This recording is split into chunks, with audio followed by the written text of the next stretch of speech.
Bueno, bienvenidos a todos y a todas a un nuevo episodio de Posición Incómoda, un podcast de Hacha y Machete. Hoy, pues, como siempre, nos acompañan los politólogos, filósofos de la vida, Rodrigo Gil y, bueno, Luis Ramiro. Y, bueno, una persona con quien hemos estado desde hace mucho tiempo ansiosos y deseosos de hablar, profesor Guillermo Veledo, doctor en Ciencias Políticas y, bueno, precisamente una de las personas que se ha dedicado con más tenacidad a estudiar justamente el tema que queremos abordar el día de hoy, que es, bueno, los orígenes ideológicos del chavismo y las implicaciones que esos orígenes ideológicos tienen en su comportamiento actual y en las dificultades que ha habido para lograr esa transición democrática que tenemos tanto tiempo tratando de lograr, ¿no? ¿Qué tal, Rodrigo? ¿Cómo estás? Muy bien, muy bien. ¿Ustedes, Luis? No, bien, con ganas de hablar de todo este tema. O sea, lo que comentaba, ahora las ideologías son un tema saliente, no solo en Venezuela, sino diría a nivel mundial, ¿no? O sea, el crecimiento de estos personajes tipo Milei y Bukele. Yo últimamente cuando hablo en clase sobre esto, hablo como de dos nuevas lógicas a nivel mundial, el mundo según Milei, ¿no? Y el nuevo... este clivaje antiestado contra el mundo del perro Sánchez y todo. y cómo ahora es como una lucha entre el estado de bienestar y el no.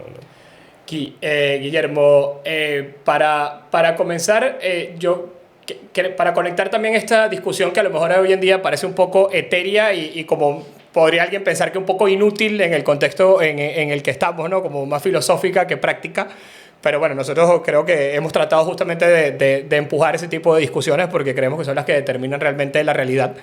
Hay una premisa fundamental que yo creo que se está repitiendo mucho en las últimas semanas, en los últimos meses, alrededor de toda esta lógica que hay sobre una posible intervención militar en Venezuela, sobre la transición, etcétera. Y es esta noción que se está tratando como de vender o que se ha insistido tanto desde algunos círculos de que el chavismo de alguna forma no tiene ideología o la ideología que está detrás del chavismo está totalmente deconstruida y derrumbada y que, bueno, a nadie de los que sostiene el chavismo en el poder en este momento los mueve ninguna afección ideológica, sino solamente intereses económicos, intereses de negocios, etcétera, que, bueno, sabemos que lo hay mucho, pero, bueno, creemos que es la pregunta de partida importante para nosotros, ¿no? Porque entender cómo juega esa ideología en el conjunto de decisiones que esta gente está tomando, creo que es clave para entender cuáles son los posibles mecanismos para que finalmente podamos concretar, como decía, esa transición que estamos tratando de lograr entre todos, ¿no? Sin duda alguna, Luquen, y bueno, Luis, Luquen, Diego, muy contento de estar acá, muy contento de poder tener el diálogo. Partiendo de esa premisa, el chavismo sí tiene una ideología, hay que decirlo. Y esto, porque a veces o es visto como demasiado ideológico, o es visto como nada ideológico. Y las dos cosas no pueden ser verdad al mismo tiempo. Puede que haya variaciones, puede que haya ritmo, flujo, pero en todo caso, el chavismo sí tiene una ideología. Y cuando decimos esto, no es que, ay, qué bueno, son pensadores. Eso es variable. Muchas veces se niega que tiene ideología porque se supone que como son agresivos contra la libertad, vamos a decir en una palabra, malos, pues, es decir, atentan contra el pluralismo, atentan contra la deliberación, pues no son pensantes.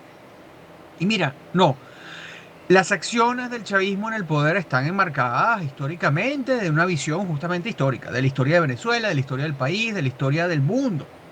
Y eso es su ideología, porque ¿qué es una ideología? Y quizás eso es lo que hay que empezar a hilar para poder dar un planteamiento. Ideología es el conjunto amplio, más o menos vago, más o menos específico de creencias, de visiones del mundo que condicionan la conducta, condicionan las acciones, especialmente un movimiento político. Es decir, si yo soy parte de un movimiento político y creo que la realidad es de cierto modo porque veo esa realidad de acuerdo a los lentes que me ponen estos principios y estos valores y ese juicio. Ese juicio histórico me hace ver, caramba, este mundo es así.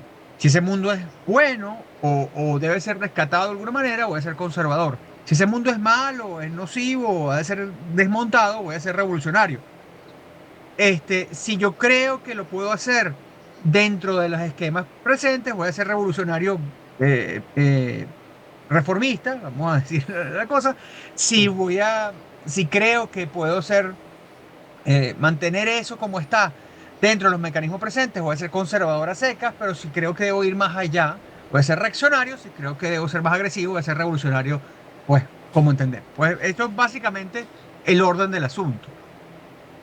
Y siendo eso así, todo movimiento tiene algún tipo de ideología, incluso los más pragmáticos. Ahora bien, la ideología se choca con hechos, choca con hechos que a veces tienes que considerar, tienes que explicarte, no están explicados porque son hechos del futuro y no del pasado cuando pensaste originalmente, entonces no encuadran, no encajan, pero ciertamente hay alguna doctrina detrás que puede ser explícita, casi siempre es explícita o a veces es implícita.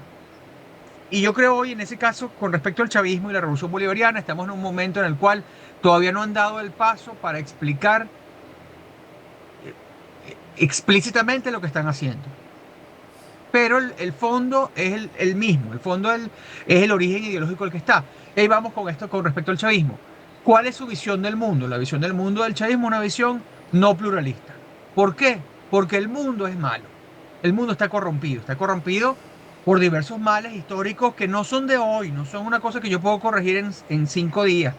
Son cosas históricas, son grandes corrientes. Es la conquista de América, es la imposición de Occidente sobre los pueblos no occidentales, es el capitalismo, es el imperialismo. Todo ese conjunto de cosas que además te rodean en todas partes, que te abruman, que aunque tú seas exitoso en tu territorio, están condicionando todas tus otras acciones, pues tú te sientes no tanto el perdedor, sino la víctima, te sientes ahí por debajo y todo lo ves de esa manera defensiva. La visión del mundo, del chavismo, es una visión según la cual la historia de la humanidad, y esto es un cliché, pero esa es la visión, es una historia injusta, donde explotadores han durante siglos explotado a las clases populares, que son clases populares además étnicamente, racialmente distinguidas. Es decir, esto es un asunto de dominadores blancos, colonizadores, los hijos de los colonos, los blancos y la burguesía venezolana sobre el pueblo venezolano, históricamente, que ha estado tratando de levantarse, el pueblo indígena, el pueblo afrovenezolano, ¿verdad? De diversas maneras, de diversos modos, traicionado, derrotado, reprimido a lo largo de la historia, y finalmente el chavismo es la última revolución, la que sí va a poder finalmente conquistar eso para siempre, el 2000 siempre, como decía Chávez. Ya esta historia se acabó en este caso. Todo lo demás son variaciones en eso. O tú te avienes a eso, o no participas, o no eres legítimo. Y esto es un hecho muy importante. Para el chavismo, el político distinto así, el político contrario al chavismo, ya sea, porque hoy el chavismo también tiene un flanco izquierdo, y para todo el chavismo, históricamente todos somos derecha. Todos los que no somos chavistas somos derecha. Derecha amplísima y por supuesto fascistas y todo lo demás, pero esto, dadas sus orígenes socialistas, que ya lo haremos, todos los que somos estos somos derecha.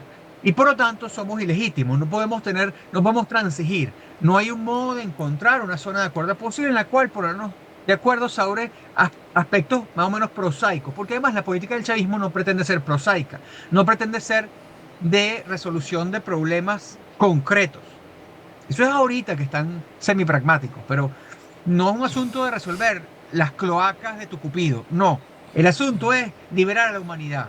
Cuando la gente se burlaba, bueno, pues el chavismo habla de un nuevo mundo posible y un mejor y salvar al hombre, lo decía en el plan de la patria, por ejemplo, lo dice, porque sigue ahí.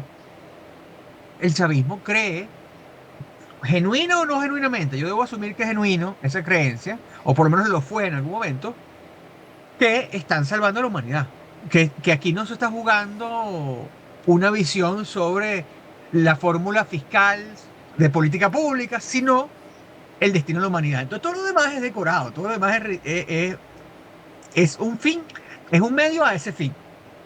Y eso hace que la política chavista sea esencialmente antipluralista.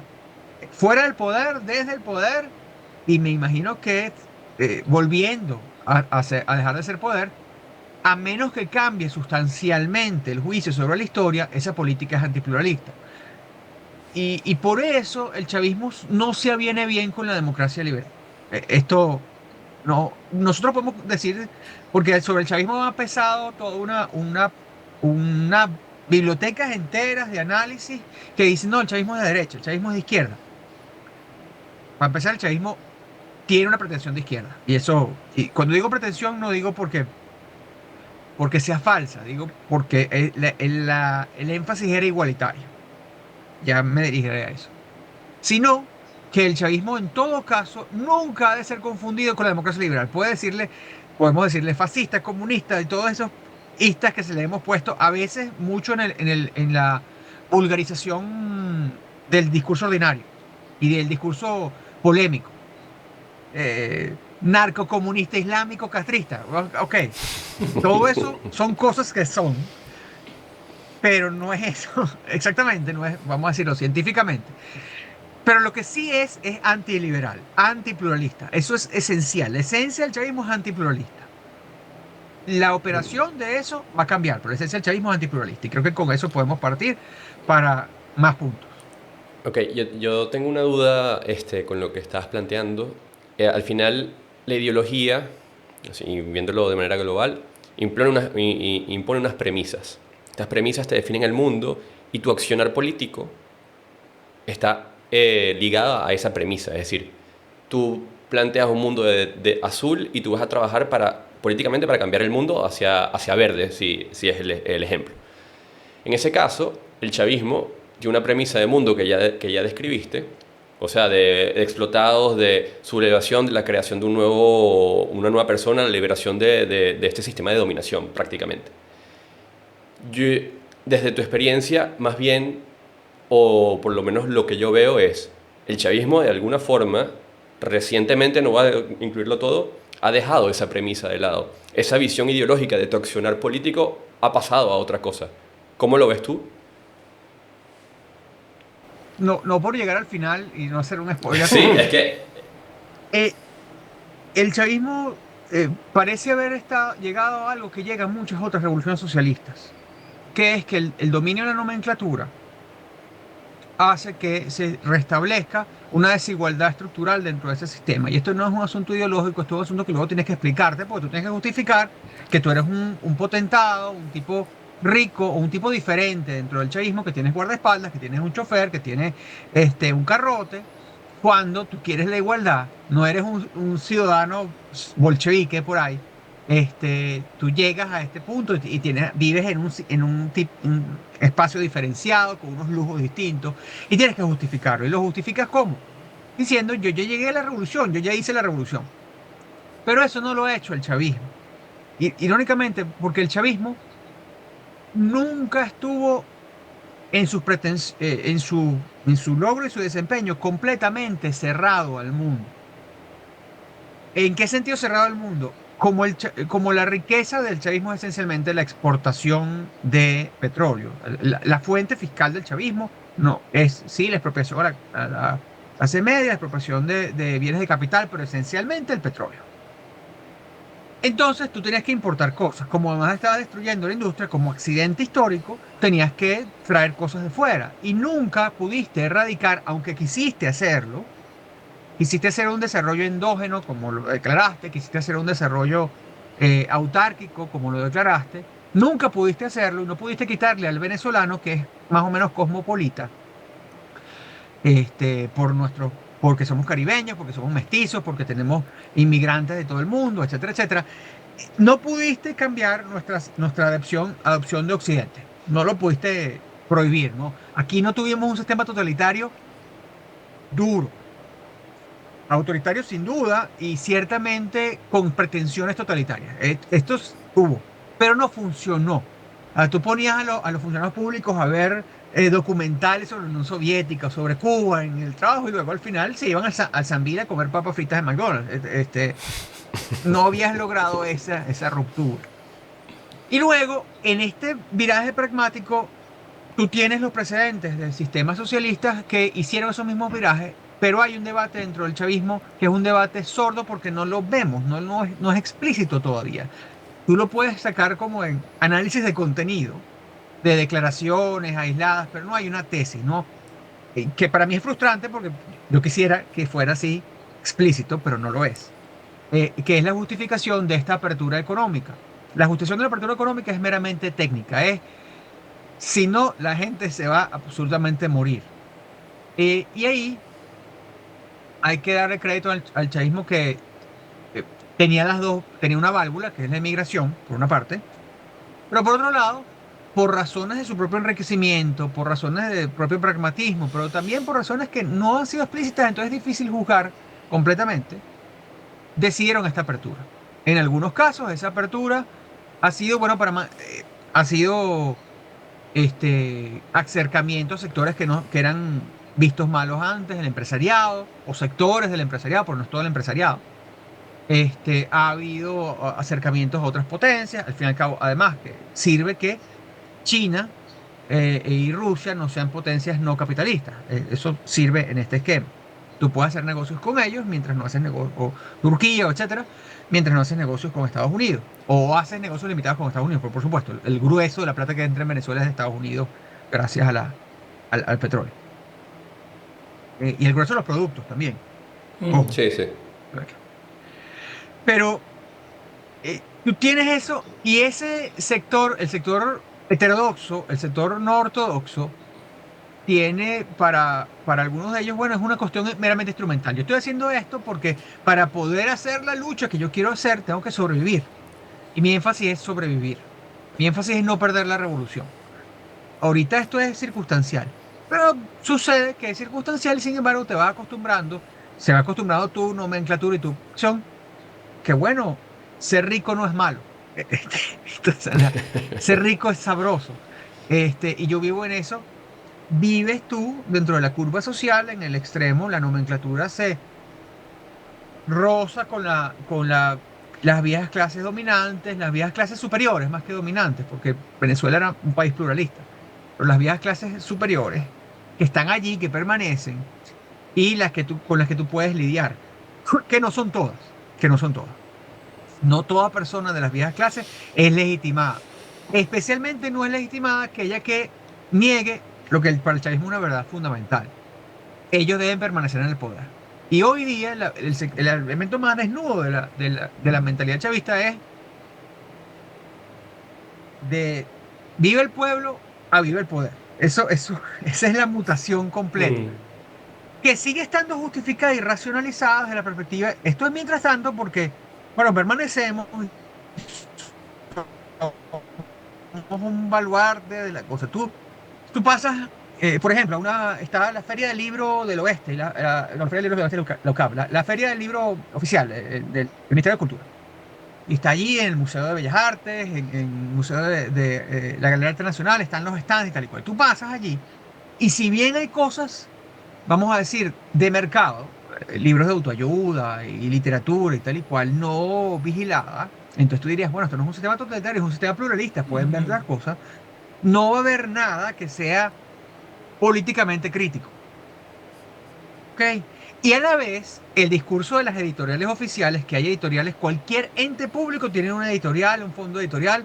Ahora con el empobrecimiento del Estado, esto es desternillante. Yo fui en la penúltima feria, creo que me acerqué, porque bueno, también me interesa ver que están viendo si finalmente han escrito algo distinto que no pueda descargar. Entonces estoy viendo, y entre muchas curiosidades, no una, sino dos biografías de Tarek William Saab, por ejemplo. Eso fue una de estas cosas que tú no esperas ver en ninguna parte. Semejante prócer. Diversos textos, bueno, de doctrina militar y demás. Una cosa que era importante ver es que no te vendían el libro, ya no tenían la holgura de publicar cientos de ejemplares de una cosa, sino que te dan el código QR para que lo descargues. Así están de pobre la cosa.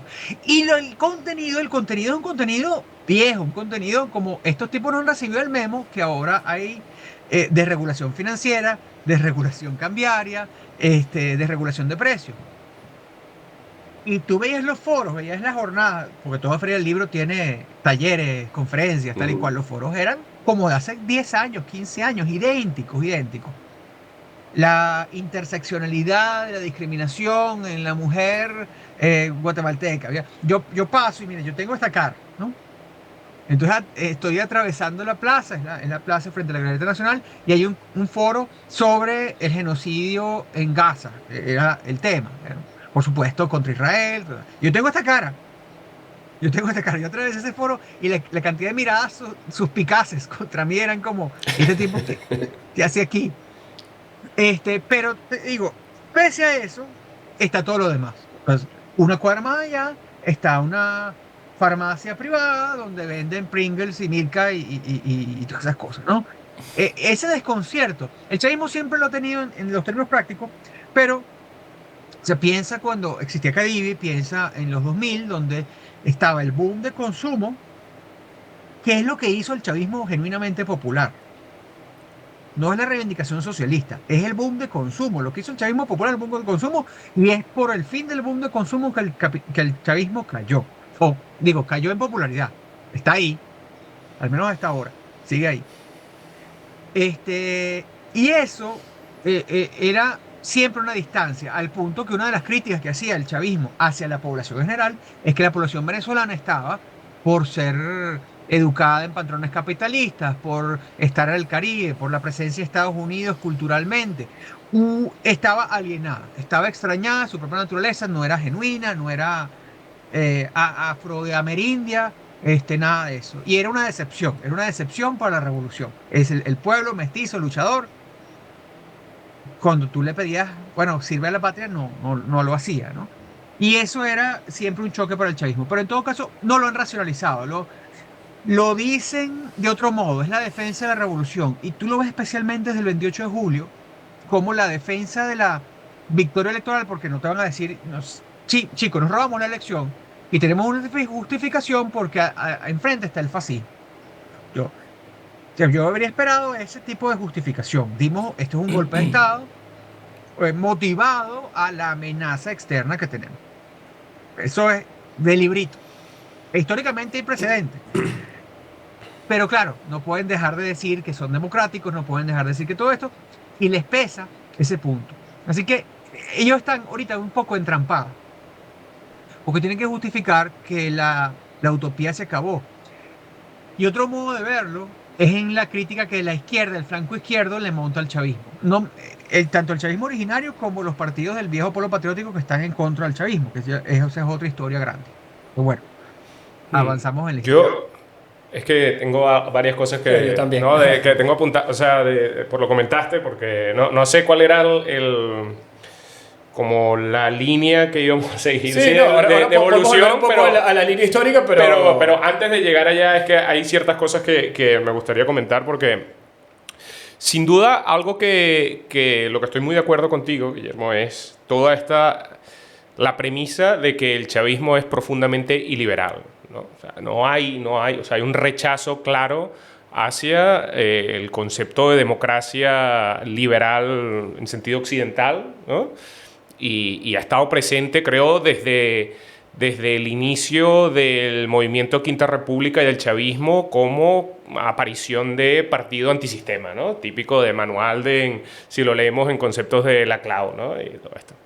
Lo que sí es que no sé si estoy tan de acuerdo en que este perfil iliberal o esta cara iliberal del chavismo venga a partir de su lectura de la realidad histórica de Venezuela, digamos, porque esto no difiere demasiado en una lectura en términos de principios a como lo haría la socialdemocracia clásica, ¿no? O sea, incluso el Partido Socialista, antes de esta reforma a partir de Felipe González, partía de toda esta idea marxista de lucha de clases, ¿no? Entre la sociedad, y un poco el chavismo lo que hace es rescatar un poco esto y lo hace idiosincrático, ¿no? Porque incorpora todo el tema colonialista dentro de su discurso, pero sin embargo creo que eso de alguna manera, si bien como ocurrió con la socialdemocracia, también lo hace el chavismo, es la lectura que le da y lo que de alguna manera ciertamente condiciona el accionar del chavismo desde el momento uno. Y bueno, y se va construyendo todo el modelo, ¿no? A partir de ahí, ¿no?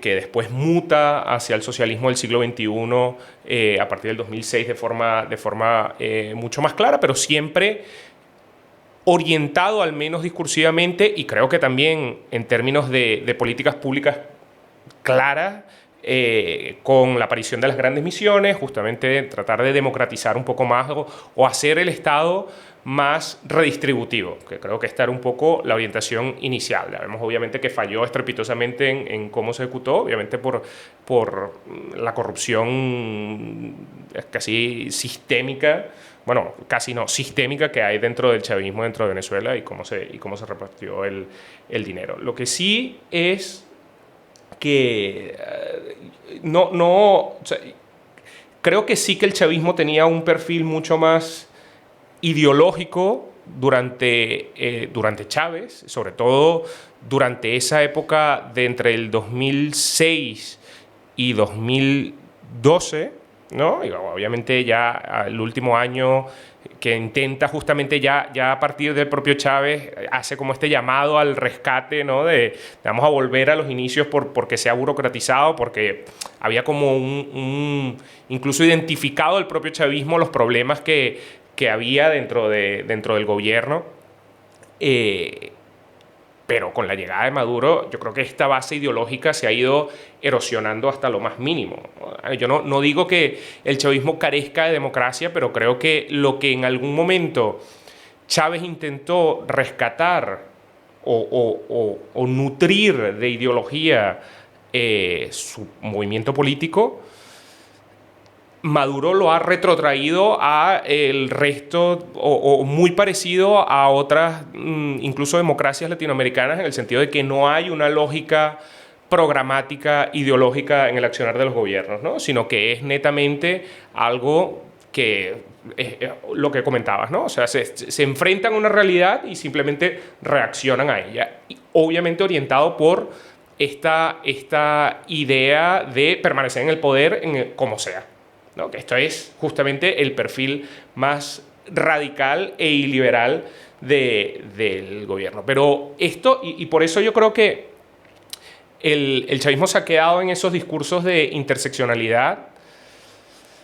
que asumió en primer momento, pero que nunca llevó a cabo, ¿no? O sea, a pesar de eso, de que pudiéramos pensar de que existe esta ideología, digamos, socialista o de izquierda, el perfil conservador dentro del chavismo, yo creo que también a partir de sus raíces militaristas está bastante presente a día de hoy, ¿no? No hay ningún avance en términos de lo que comentas, de interseccionalidad, no hay los avances que vinieron en función de igualdad de género, que sí que se avanzó. En cierto momento hubo ciertas políticas, la instauración de políticas de cuota y toda esta idea durante el chavismo se abandonó por completo. Colectivos LGTBI ni siquiera, pues, que son directamente perseguidos por el aparato estatal. Y de nuevo, no sé si esto sería una lectura de esto, del vaciado ideológico por parte del chavismo, o más bien la construcción o el fortalecimiento de una de estas facciones que hay dentro del chavismo, que ahora parece ser hegemónica, ¿no? Que ahora hay dentro de ese propio chavismo que, como tú decías, tiene en su orientación de crecer, ¿no? De ampliar y de no ser monotópica, como comenta Noam Lupu, ¿no? Esta idea de ampliación del chavismo en otros estratos de la sociedad y no únicamente a partir de las clases más despobrecidas, pues ha crecido un sector conservador dentro del chavismo que es el que actualmente gobierna y que también está muy cómodo con políticas neoliberales de los 80 y los 90, ¿no? O sea, todo este proceso de regularización, ¿verdad?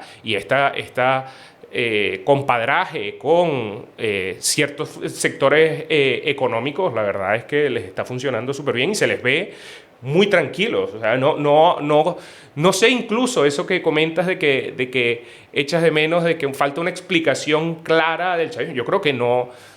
O sea, la explicación clara es que esto les conviene económicamente y les ayuda a estabilizarse su hegemonía como nueva clase dominante dentro del país, ¿no? Lo que dice, lo que nos plantea Luis es cierto, en el sentido que en efecto está la conveniencia de lo presente, como mera justificación práctica. Bueno, ya eso está y no tengo por qué explicarte nada, ¿no? Tú no eres mi constituency para yo explicarte nada. Pero a la vez, lo que a mí me parece desternillante, lo que me parece desconcertante es que las tesis del partido, las tesis sobre el cambio del país, las tesis sobre la historia del país siguen estando allí. Quizás pasa un poco como Acción Democrática en los que mantenía sus tesis históricas revolucionarias en los 90 cuando las políticas públicas que estaba planteando eran otras y ya se había alejado. Eso hizo que la izquierda la criticara Acción Democrática a su vez. Y podrías decir, planteando este punto, ¿el chavismo se parece o no se parece a otros movimientos socialistas? Sí, claro, tiene el mismo origen y tiene el mismo planteamiento ideológico general, el capitalismo y el anticapitalismo. Sí, pero a diferencia de otros, al fin y al cabo, el Partido Socialista Obrero Español, por decir uno, ya había tenido una experiencia de liberalismo en la vieja República Española. Luego llega en la transición a una fórmula también pluralista. Pluralista es lo que quiero decir con liberal. Eso se puede decir de Acción Democrática también, al punto que eso es por una de las causas por las que rompe con la izquierda más marxista-leninista, digámoslo así. Y es en ese romper, porque el chavismo es un hijo de dos decisiones antiliberales en Venezuela. Dentro de la izquierda marxista, no Acción Democrática, que ya había roto con ellos hace mucho tiempo, sino la propia izquierda marxista, que después de la derrota guerrillera de los años 60, se ve en la disyuntiva de si yo participo en el sistema, y entonces estoy allí, pues, y hago política dentro del sistema, o hago política subversiva. Si yo puedo todavía desmontar el sistema y desmontarlo porque ese sistema es violento, es terrible, bueno, yo quiero desmontarlo violentamente. El chavismo es de esa última tendencia, es decir, toda la fuente de izquierda que alimenta el chavismo es de la izquierda de la Liga Socialista, de la Organización de Revolucionarios, del Grupo Armado Revolucionario, sí, que son los pequeños factores, la microizquierda, en que se fragmentó el PCB y el MIR se dividen en múltiples cosas en los años 70, 80 y demás. Y de ahí viene, por ejemplo, Maduro es más pragmático que Chávez. No, Maduro fue mucho más ideológico que Chávez al comienzo. Chávez se permitía porque no era originalmente, no era puramente de izquierda, no militó en un partido de izquierda, podía darse unos vuelos de invención y de heterodoxia. Y al fin y al cabo era Chávez, que podía decir. En cambio, Maduro, su única formación intelectual es formación como cuadro de militante de Partido Comunista, ¿no? Partido Comunista específico, la idea de la Liga Socialista, pero siempre de lo más extremo que podía ser. ¿Y qué es lo que creían? Ellos creían que la democracia burguesa venezolana, una falsa democracia, era una continuación de la dictadura tradicional, todo aquello, y por lo tanto debía ser sublevada violentamente, por medio de protestas, por medio de golpes de Estado. Por eso apoyan a las logias militares, y este es el vínculo entre esa vieja izquierda, esa izquierda no pluralista. La otra izquierda pluralista se quedó en el sistema. A Chávez lo apoyan elementos de esa izquierda pluralista, crítica, y la izquierda no pluralista. Pero todos los que se van ido quedando dentro de la cúspide del chavismo, si no bien del sector militar, que bien dijo Luis, ahí hay un contenido importante, son de la izquierda más radical. Ahora, ¿el elemento militar es el elemento inherentemente conservador? Yo no sé. Digo no lo sé porque, uno, es difícil medirlo. El militar venezolano es a la vez, por el mero hecho, el hecho militar, esencialmente rígido, vertical, lo cual puede llevar a cierto autoritarismo, pero a la vez patriota, y ese patriotismo tiene múltiples caras. Es patriota conservador o patriota radical antiimperialista, pero es patriota, o sea, cree que el ejército es la fuente de la patria. y leen a Bolívar de diverso modo. Yo no estoy claro, porque la doctrina bolivariana militar actual, la doctrina de la FAM, es una doctrina que vocalmente antiimperialista. Pero yo no sé qué piensa sobre eso Diosdado Cabello. Diosdado Cabello, por ejemplo, que es una figura no poco importante en la ejecución de políticas concretas para el control del Estado. Sin embargo, es difícil saber qué piensa porque no establece. Él sí parece alguien que no es ideológico, perdón, que no es doctrinario en un sentido explícito, y sin embargo, él sí dice un mundo, cuando él narra en el Mazo Dando, cuando él hace sus intervenciones, él establece un mundo de buenos y malos. Claramente, que ubica a unos venezolanos históricamente en un sitio y en otro. Él cree en eso, o debo creer que cree en eso. Y sí lo veo ideológico, lo que es que lamentablemente no es una cosa para analizarlo de fácil análisis. Ahora es conservador Claro, en lo pero es social. que, perdón, es que es que justamente antes de que se vaya porque me parece súper interesante y lo habías comentado antes también. Creo que hay, o sea, y aquí yo creo que choca la parte más ideológica del chavismo con la parte más populista del chavismo. Que yo creo que el populismo del chavismo, o sea, esta lógica de simplificar al contrario, no siempre se alinea con las posiciones ideológicas del propio chavismo. O sea, digamos, enmarca en todo este discurso de la burguesía está mal, los pitiyanquis, tal, lo que comentabas, ¿no? Que además hay un aspecto no solamente de clase, sino racial también detrás, pero y esto que le ha funcionado muy bien al chavismo, bueno, porque siempre mantiene a la gente polarizada, ¿no? O sea, justamente responde a a la anécdota que pasabas de, bueno, estabas pasando por un sector y justamente el chavismo ha construido esta idea de que el hombre blanco, ¿no? Burgués, nos lleva oprimidos todos estos años, y justamente ¿qué está haciendo aquí, ¿no? Es porque justamente es como el enemigo. Pero que también que exista para estas situaciones, como lo comentabas, de la burguesía, etcétera, también existe un populismo por parte de figuras como Diosdado Cabello, que no necesariamente hay un componente tan ideológico detrás, ¿no? En el sentido de que él sigue activando esa diferencia entre ellos y malos, entre esa derecha, la derecha, ¿no? Bueno, fascista, etcétera, etcétera, y nosotros, pero puede estar refiriéndose a quien sea, y incluso puede estar metiendo a gente del Partido Comunista, ¿y me explico? O sea, simplemente son los enemigos del régimen contra nosotros, ¿no? Y no necesariamente hay un aspecto tan ideológico detrás, ¿no?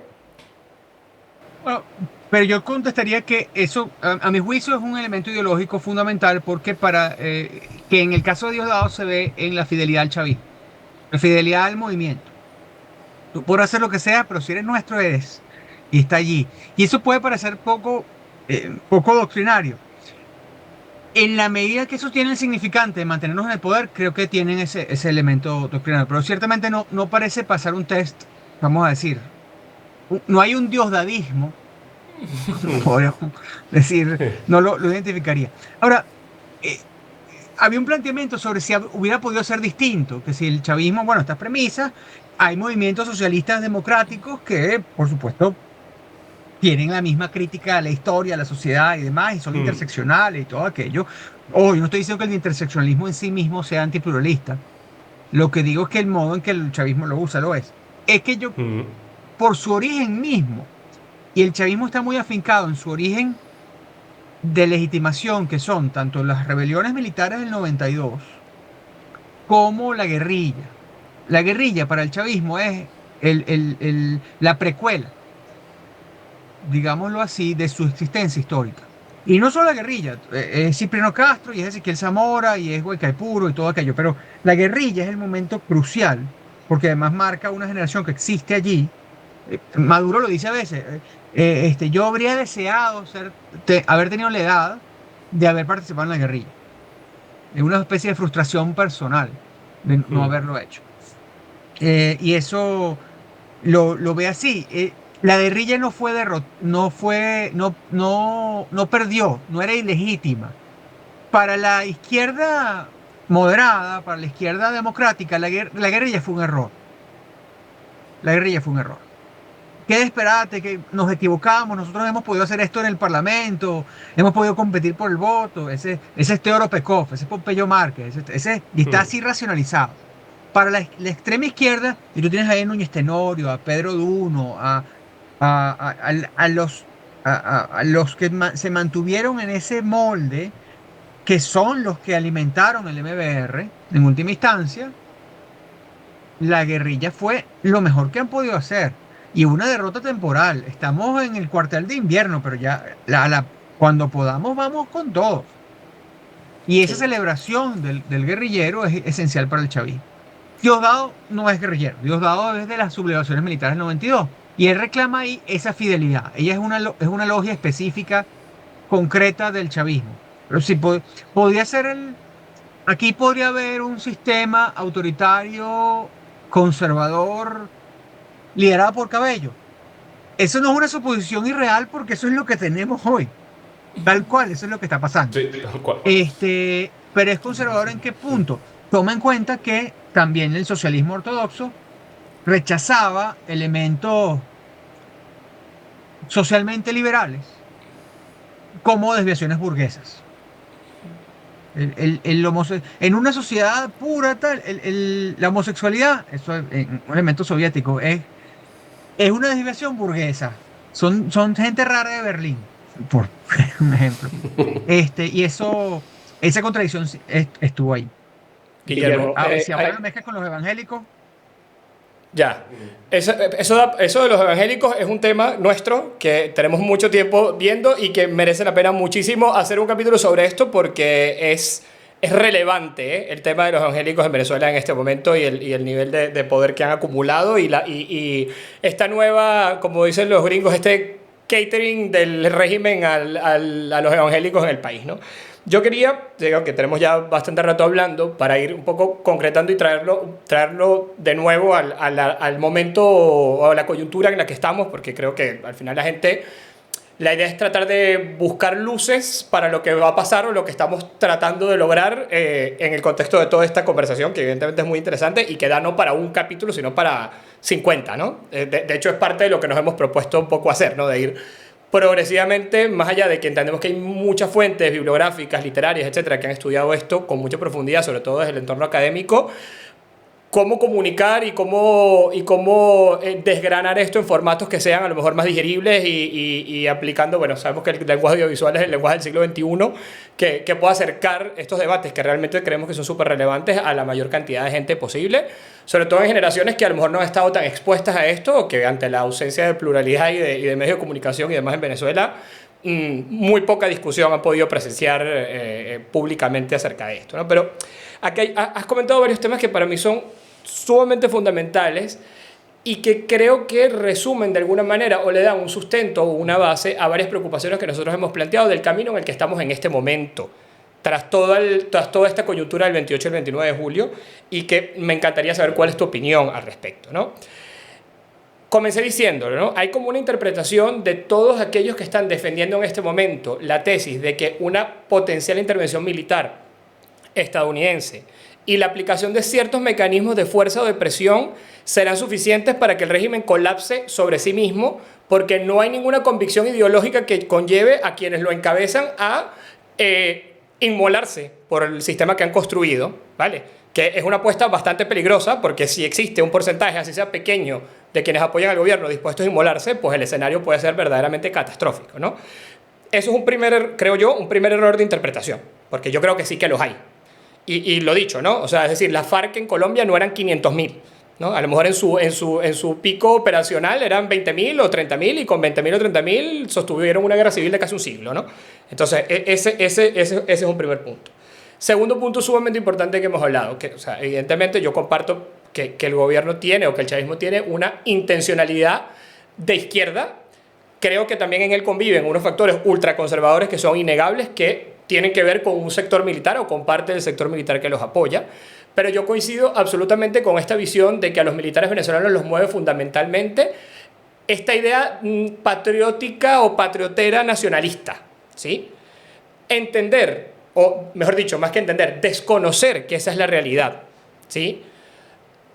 Es desconocer que un escenario en el cual los militares venezolanos sean puestos ante la diatriba de me quedo con el chavismo con los males que ya conozco o le entrego el país a los gringos que vienen a invadir, yo, desde mi punto de vista, mi interpretación es que disminuye las probabilidades de un posible quiebro o una posible ruptura. Más allá de la tesis de negocio, de que están protegiendo su interés y su negocio del narcotráfico, los jerarcas del gobierno.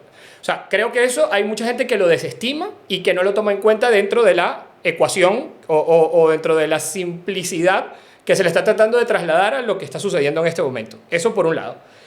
Y por otro lado, hay una cosa que a mí me preocupa y que creo que también es interesante comentarla, ¿no? Porque nosotros también hemos sido aquí de la tesis de que no solamente pensando en lo que ya ha pasado, sino en lo que tendría que pasar para que en Venezuela haya una transición que sea sostenible, que pueda producirse y que pueda mantenerse en el tiempo, la oposición o las oposiciones venezolanas tendrían que tener no solamente un proyecto coyuntural político de cambio de régimen, sino un proyecto cultural común que se le venda a la gente, en el sentido de que la gente lo compre aspiracionalmente como en algún momento compró el proyecto chavista.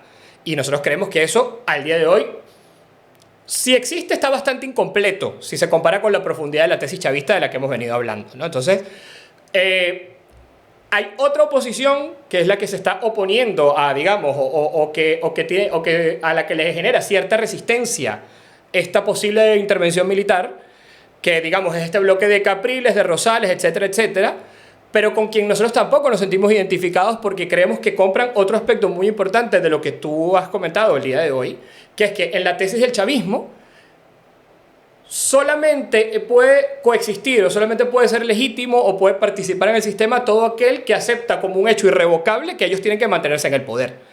Por lo tanto, cualquiera que participe o cualquiera que diga que por participar en las elecciones está socavando el régimen, no es real, porque es decir, esta participación, por ejemplo, en las elecciones por participar, cuando lo que estás haciendo es, de alguna manera, no por esta lógica de traidores contra verdaderos opositores ni nada, sino simplemente cuando estás alimentando esta lógica de que tú, al momento de integrarte en el sistema, estás reconociendo que son una realidad inobjetable que no va a cambiar y que van a estar en el poder infinitamente, pues de alguna manera compras su tesis y la alimentas y cierras el círculo para que puedan seguir existiendo ellos de alguna forma. Entonces, quizás la fórmula está en algún punto intermedio entre ambas cosas. No tenemos nosotros todas las respuestas, evidentemente.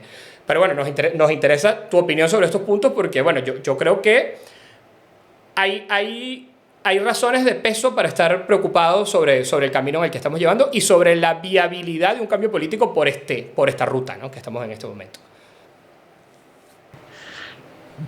Para empezar, voy a ir por atrás viendo la perspectiva de la oposición venezolana. Tuvo hasta hace unos 5 o 6 años sí hubo un planteamiento ideológico, a la vez un poco implícito o híbrido, porque habiendo muchos planes de gobierno, porque no faltaban planes de gobierno, es decir, todas las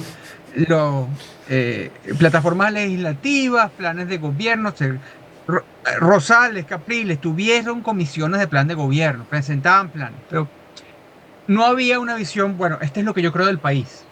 Estaba más bien implícita, a veces muy mercadeable, porque también confundíamos marketing con discurso, muy propio de ese momento mixto en que estábamos, de que éramos una democracia en crisis, o qué sé yo, vamos a decirlo así.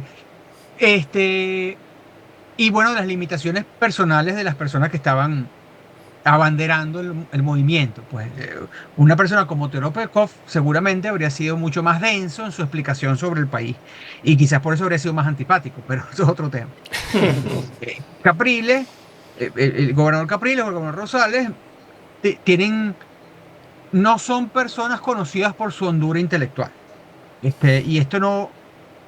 Pero tienen creencias. ¿Y qué creencias tienen, que manifiestan? Bueno, lo que era el mainstream opositor tradicional.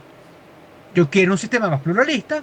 Yo creo que son pro-pluralistas. Eso me parece al extremo incluso. O sea, creo ya eso les gana un poco más allá. Pero también que no son anticapitalistas. Son más bien O sea, la oposición prefiere, toda la oposición, incluso la oposición de izquierda, prefiere que haya más determinaciones por medio del mercado de distribución de bienes y recursos y precios. Eso es como mínimo, ¿no? Ya todo lo demás, bueno, es que algunos creen en los derechos de la comunidad LGBT y otros creen esos matices. Ahí hay un mar de diferencias. Sin embargo, ¿qué tenían, qué los unía? Sí, el antichavismo, pero ¿en qué sentido? Pues dice, ¿es que son solo antichavistas? No. Había una unión en la que en el sentido que el chavismo era hostil tanto a la propiedad privada como a las libertades civiles. Y por lo tanto, como era además incompetente en términos de ejecución, no en términos de poder, en términos de ejecución, atentaba contra la vida social del venezolano, económica y socialmente. Entonces, esos tres elementos unían a todos los sectores pluralistas de izquierda. Entonces, ¿qué tenían de izquierda y derecha? Lo que tenían en común, que eran pluralistas, que querían una sociedad pluralista. Y esto el empresariado, y esto la iglesia, y esto todo lo que estaban en contra del chavismo desde la perspectiva de élite y los sectores sociales. Y con eso fueron creciendo, al punto que en el año 15 ya alcanzaron más del 50% de la población, de la población electoral. Viene la diáspora, viene todo aquello, todo eso estamos viviéndolo. Este, ahora, hoy día, el que la voz más vocal de la oposición sea María Corina Machado, además legitimada por un hecho que no tiene nadie más, porque si lo tuvieran otros, estarían reclamando ese hecho, que es la victoria de las primarias. Bueno, nadie puede reclamar eso para sí, solo María Corina Machado.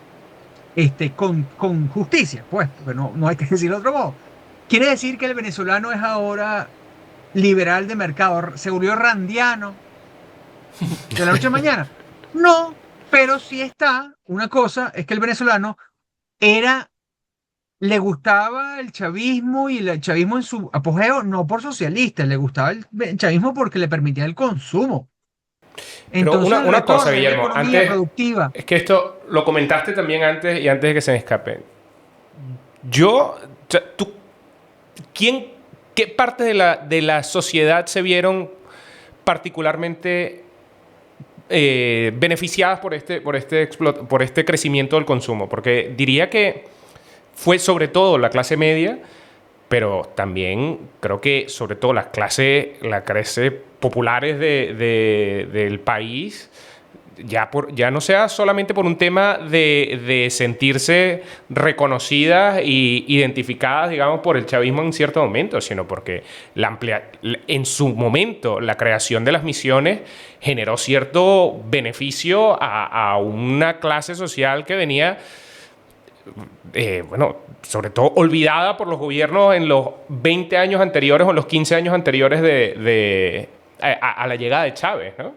Que tampoco digo bueno, el chavismo está claro que acabó generando un incremento de pobreza y sobre todo de pobreza extrema en los últimos años, pero sí hubo un beneficio, una mejora en las condiciones materiales de este sector poblacional al principio. Y yo creo que justamente a partir de ahí el chavismo encontró una base fiel que lograba movilizar en cada elección, y por eso el éxito electoral del chavismo en los primeros 12 años, además de un componente ideológico o identitario, como lo quieras llamar, que los mantenía ahí atados, digamos. Bueno, a día de hoy, que incluso el chavismo sigue teniendo una base electoral, minoritaria, pero la tiene. De, de acuerdo, porque más pudo pintar a la oposición en esa luz. La oposición eran las élites blancas anteriores. Pero, la verdad es que uno, la política de la democracia y la política del cambio social venezolano del siglo XX, una política, uno, mestiza, dos, más amplia y tercero, con una amplísima clase media, porque la clase media no es Prado del Este del Cafetal, la clase media es desde pensando en Caracas, y para que quienes nos escuchan con esa evocación, desde Guarenas, Guatire hasta el Valle, o más allá, San Antonio. Tacaricuao, algunas. Eso es clase media, eso es clase media. Esa clase media colapsa en su patrón de consumo, en su patrón de crecimiento en los años 80 y 90. Colapsa, eso choque contra un muro. Y las políticas de autoridad sí estimularon la idea, es el neoliberalismo el que me fregó. Es la crisis financiera la que me fregó. Es todo aquello. Entonces Chávez viene con eso. Ahora, cuando Chávez le plantea a la población, vota por el socialismo, la población no votaba por socialismo, votaba por Chávez. Pero cuando Chávez dijo, bueno, vamos a hacer esta constitución socialista para siempre, la población dijo, en estrechísimo margen, dijo, no. Entonces, cuando estaba en juego, no Chávez, que te quiere tanto, que te da tantas cosas, que te permite tener, no la caja club, sino, eso es más reciente, sino tu bono Cadivi, sino tu viaje, sino que tú tengas tu carrito, que aspiraciones burguesas de clase media. Entonces, el chavismo quería contrabandearte ahí con esa idea de consumo. Esto solo se hace en socialismo. Y ahora vamos a ser socialistas para siempre. Y la población dijo, oye, no estoy tan seguro. No quiero a Chávez, no quiero el socialismo. Porque sí hay un elemento identitario, claro, ciertamente.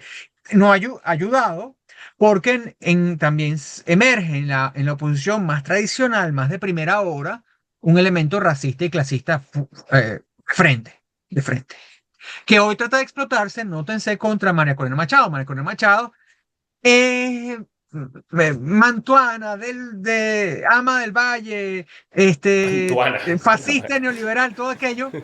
Y aún así es hoy la política más popular de Venezuela. De, de lejos. No es popular solo en un grupo, no, no, es popular. Al punto Es interseccionalmente popular, de verdad. popular.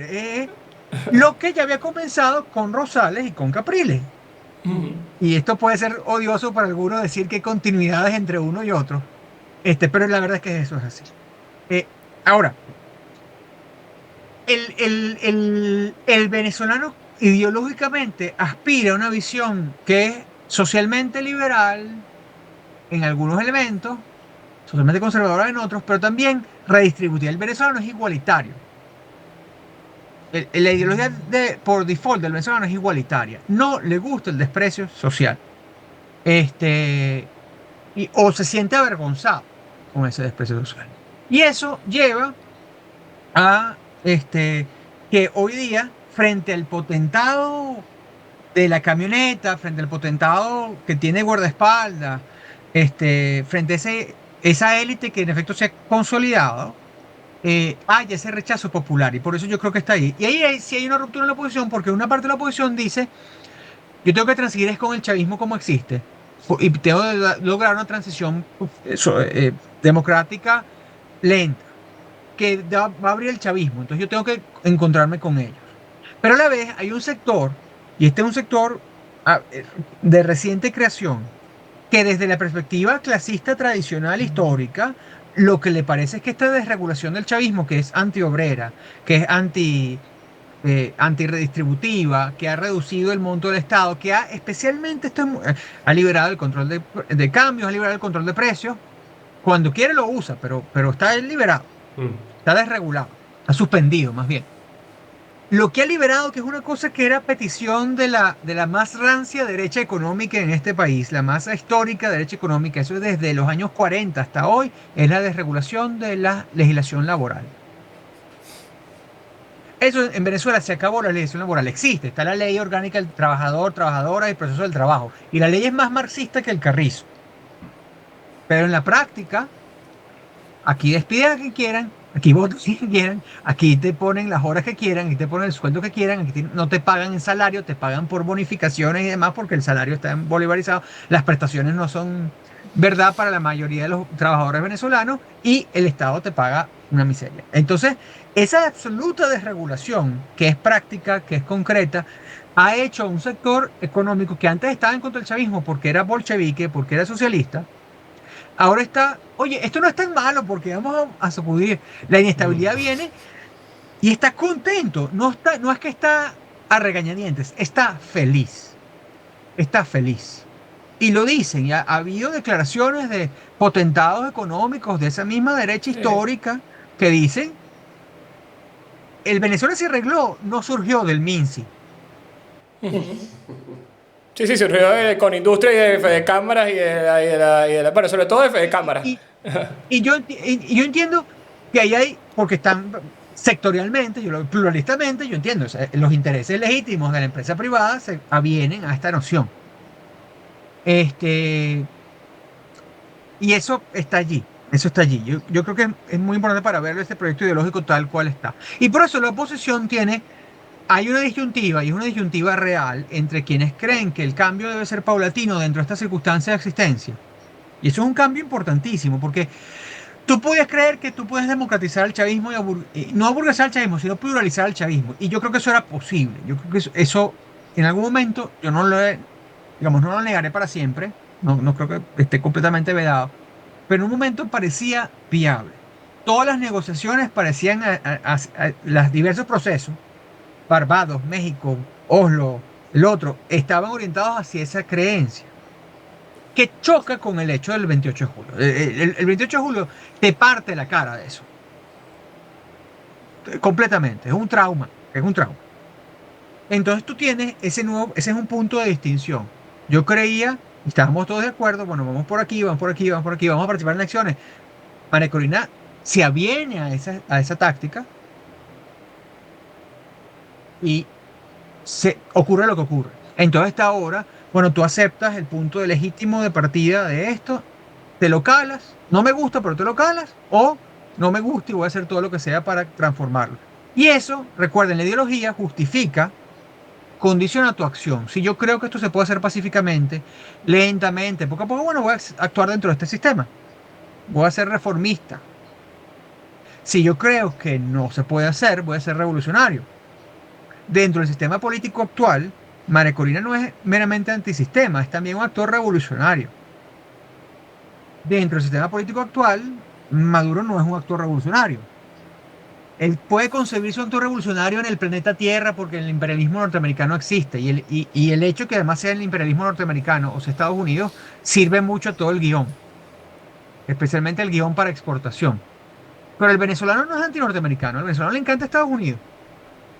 De hecho, Una cosa, perdón que te interrumpa, pero acabas de decir algo que considero que es clave y que comparto completamente. Lo que yo considero inédito de esto, que creo que pocos paralelismos habrá en situaciones anteriores, es el hecho de que María Corina se esté convirtiendo en un personaje de alguna manera más revolucionario que incluso el propio Maduro en su manera de accionar, pero donde esa revolución está pasando de alguna manera en la forma en la que está planteada, única y exclusivamente a través de la fuerza que aportan factores externos a nuestra propia sociedad.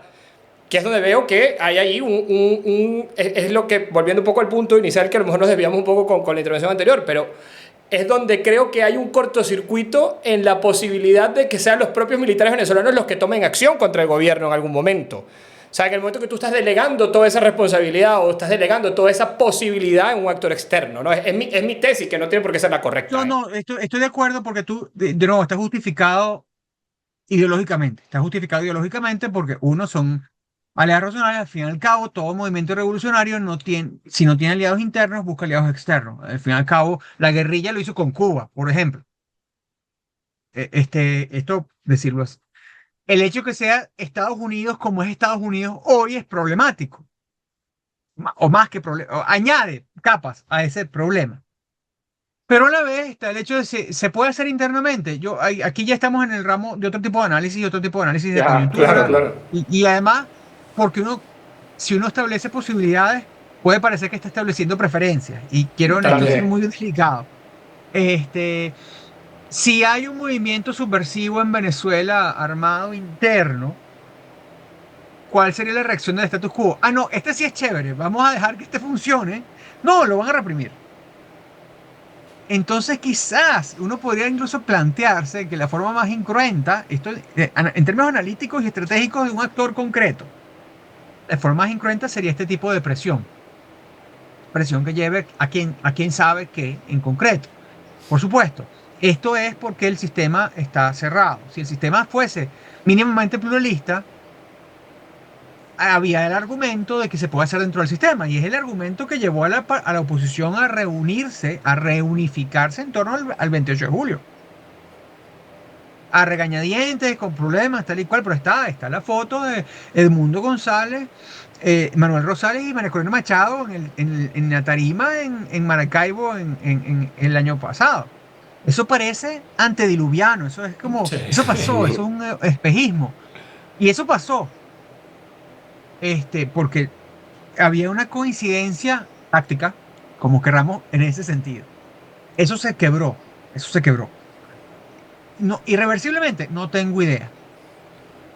A veces las cosas personales van más allá de lo ideológico, van más allá de lo ideológico. Porque pensemos en la oposición, aquí hay diatribas personales en la oposición venezolana que van más allá de, ¿tú crees? Yo le hago una encuesta a Manuel Rosales, quizás esté incluso más a la derecha económica que María Corina Machado. Pero te va a decir, por lo tanto, que María Corina Machado tiene razón. No, nunca, jamás. Y al revés. Y ese desencuentro ya no es un asunto ideológico. Yo soy el primero a admitir que no es un asunto de origen ideológico. Porque la ideología no lo explica todo. No lo explica todo. Hay ideología, hay un quiebre ideológico, ciertamente. El sector más de derecha liberal, que no son todas las derechas, está ahorita teniendo que tener como aliados a otros sectores de derecha globales que no necesariamente compartían toda su visión.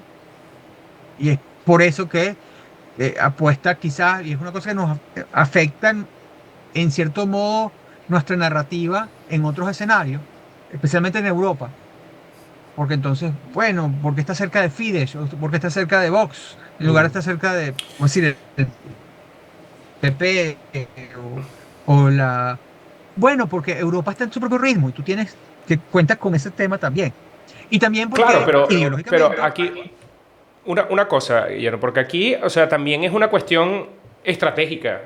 Digamos, no es algo a lo que la oposición está forzada a hacer. En el sentido que tú estás hablando, cuando hemos hablado de esto de pluralismo y todo esto, o sea, son ejes de competición ortogonales, ¿no? O sea, tenemos izquierda-derecha por un lado y tenemos como autoritarismo y democracia o pluralismo por otro, ¿no?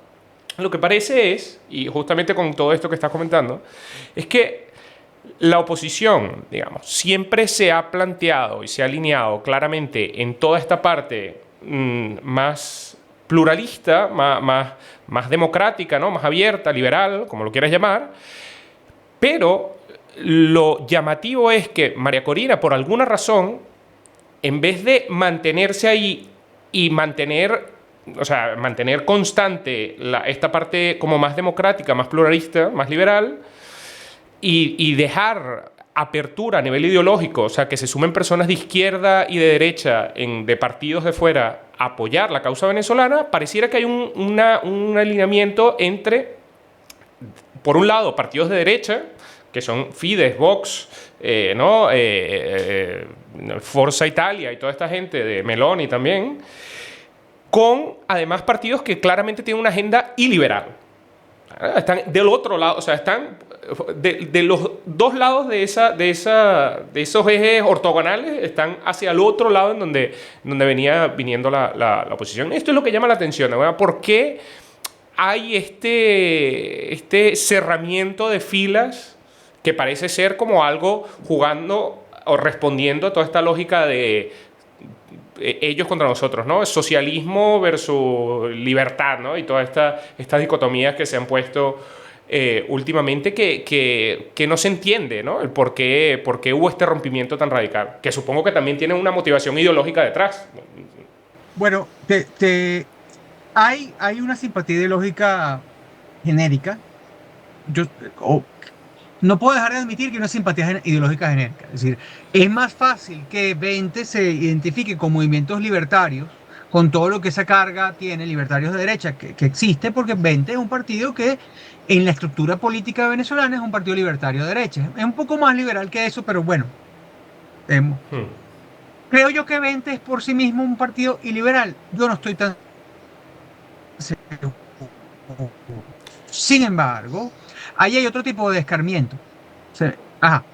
No sé si me... No, que iba a decir, yo tampoco estoy diciendo que 20 sea iliberal de todo, pero sin embargo está alineándose, como tú bien dices, más bien con la extrema derecha que no con partidos que uno esperaría que ideológicamente estén más cercanos, como puede ser el Partido Popular, ¿me explico? O partidos social cristianos, el CDU y todo esto, ¿no? Sí, por una parte... Eso sigue allí, es decir, si tú, la posición del CDU, de la CDU y del PP sobre Venezuela es una posición crítica de Maduro, crítica de la dictadura en Venezuela, etc. Eso está allí, eso no va a cambiar. El asunto es que a veces con la socialdemocracia europea, que tiene electoralmente aliados de ultraizquierda, y eso pasa en España. España es como el más ejemplo de esto, pero también en América Latina, hay entre viejas solidaridades ideológicas y vieja comprensión ideológica y sesgos cognitivos básicos, una suerte de, oye, Maduro es reprimible, pero es que la oposición venezolana, yo no confío en ella por completo. Entonces, ese castigo y esa suspicacia se paga en este momento. Un problema que tiene por un lado es que esos movimientos, algunos están en el poder, entonces tú quieres contar con ellos como aliados. Pero ¿qué pasa con los que no están en el poder? Sería práctico ser transversal y tener a Milei está en el poder, pero también está Boric en el poder, que ha sido muy vocal contra el gobierno de Caracas. Tú tienes a Pedro Sánchez, que bueno, sobre la ideología de Pedro Sánchez es otra discusión, pero yo no me voy a meter ahí. Ahora, en todo caso, hay unas actitudes con respecto a Venezuela que son que generan suspicacias en algunos sectores, y esto en este momento crítico pues se rompe, y yo creo que eso es lo que está pasando. Es cómodo, es feliz. Quizás como la oposición venezolana tuvo la oposición en su momento de auge y crecimiento, es decir, desde Rosales hasta, hasta el 28 de julio, pues vamos a poner ese punto. Durante mucho tiempo estuvo con gobiernos demócratas en Estados Unidos que tenían, por lo tanto, porque los republicanos no iban a ser prochavistas de ningún modo, y los demócratas, bueno, tú lo podías ir convenciendo sobre esa visión más crítica. Entonces coincidió con, especialmente la MUD coincidió con Obama. Esa era la época. La MUD decae, estamos en este flujo de tiempo y viene Trump y Trump apura atrás. Entonces es una cuestión más circunstancial. Pero hay quienes abrigan el temor, y ese es un temor que está allí, que funciona de dos maneras. El temor está que si cambiamos este sistema, ¿qué es lo que es? Es autoritario hoy día desideologizado para algunos. Eso es preferible a un autoritarismo abiertamente de derecha, que es potencialmente lo que puede pasar de la comandante Machado. Vamos a ponerlo de ese modo. Y ese es un temor que expresa una gente. Yo personalmente creo que eso es un temor infundado, pero eso es mi criterio personal. De nuevo, no quiero, puede parecer entonces que estoy apoyando alguna cosa. Pero a la vez entiendo el temor, pero también veo el efecto que eso tiene. Algunos tienen más temor al cambio en Venezuela que al mantenimiento del status quo. Y con eso justifican ideológicamente su comodidad en este espacio. Lo que pasa es que yo soy pluralista y por lo tanto yo no puedo permitir que en Venezuela haya un Bukele. Ya hay un Bukele. Eso es lo que no ven, eso o lo que niegan a decir. Ya existe, ya está. Y la contribución de esa posición al cambio de eso es hoy, en este momento, marginal. De repente va a mejorar, pero hoy es marginal. Entonces, si mi prioridad es el cambio, yo voy a preferir o voy a tener más simpatía con los agentes que promuevan el cambio. Y ahí, pero es un enorme riesgo, No, la verdad es que es una discusión sumamente interesante y que además estamos viendo cómo se está desenvolviendo en el día a día. O sea, lo vemos en las redes, lo vemos en los comentarios, lo vemos en las interacciones de la gente. Para redondear un poco este último comentario, porque creo que nosotros somos no de los que tenemos más miedo al cambio que al sostenimiento del estatus actual, porque claramente, o sea, por nuestra posición histórica, por las propias luchas que hemos tenido que dar, por las razones por las que estamos fuera, son justamente nuestro involucramiento en gran medida con muchas de las iniciativas que hubo para tratar de cambiar justamente el chavismo en el pasado. Pero creo que sí existe un porcentaje importante, o al menos no despreciable, porque es difícil de medir, como dices tú también, de la población, incluso dentro de los propios círculos opositores, que aún sin identificarnos con aquellos que creen en la tesis de la coexistencia radical, por decirlo de alguna manera, sí vemos con enorme preocupación las implicaciones que puede tener el alineamiento con estos sectores internacionales, porque vemos lo que está pasando en estos países donde estos sectores están teniendo mayores cuotas de poder, acerca de qué puede significar para nosotros en el futuro, especialmente cuando una llegada al poder de una María Corina Machado o de su entorno, respaldadas por el ejército de la fuerza militar más importante del planeta, pues yo diría que implica un acumulamiento de poder bastante importante que no sé hasta qué punto una persona promedio sea capaz de manejar con suficiente racionalidad para no caer en tentaciones también autoritarias en algún momento, ¿no? Creo que eso es una preocupación absolutamente genuina y que no necesariamente pretende ilegitimar o cuestionar las motivaciones finales o la legitimidad que pueda tener un actor como María Corina, ¿no? Yo de verdad que agradecidísimos con la conversación, se alargó, Sí, pero, sí. pero bueno, esto da para mucho más. Para mucho, sí. Creo que, bueno, ojalá que sea la primera que podamos tener de otros espacios, o sea, nos gustaría que esto fuese algo más permanente porque en estos términos se habla poco en los espacios de opinión venezolanos. O sea, la discusión, o sea, en este momento lo que está pasando en las redes es que cualquiera que no esté, digamos, de alguna manera absolutamente abierto con la banderita de Estados Unidos y esperando el portaaviones, entonces, bueno, es un traidor automático, ¿no? Y esto creo que es algo contra lo que tenemos que luchar, no tanto pensando en el momento actual, porque al final poco importará, perdóname la palabra, pero la hablará de huevonadas de nosotros cuatro aquí, para que esto pase o no pase, pero sí que puede, bueno, sentar la base para una discusión más profunda que habría que dar en el caso de que el cambio se concrete por esta vía o por otra, ¿no? Entonces, nada, muchísimas gracias. No sé si los compañeros que decían pero agradecerte, ¿verdad? por clarificar muchas de las cosas, de las dudas, de los orígenes de la ideología del chavismo, etc. Y bueno, siempre tus aportes muy, muy importantes. No, nada, yo encantado de poder hablar con Guillermo otra vez después de tantos años y de esta manera, bueno, no, perfecto, y muchísimas gracias por venir. Claro, te dejamos que te despidas, Guillermo. Gracias, Luque, Luis, Diego, por esta oportunidad, porque además es un espacio en que puedo hablar con cierto desparpajo en todas las cosas que uno dice entre líneas. Claro. Bueno, muchas gracias y bueno, seguimos en contacto y nos seguimos viendo. Si te gustó este episodio, suscríbete. En nuestro canal encontrarás mucha más información y debates como el que viste hoy. Somos H Machete y puedes conseguirnos en nuestras otras redes sociales y también recomendarnos a un amigo.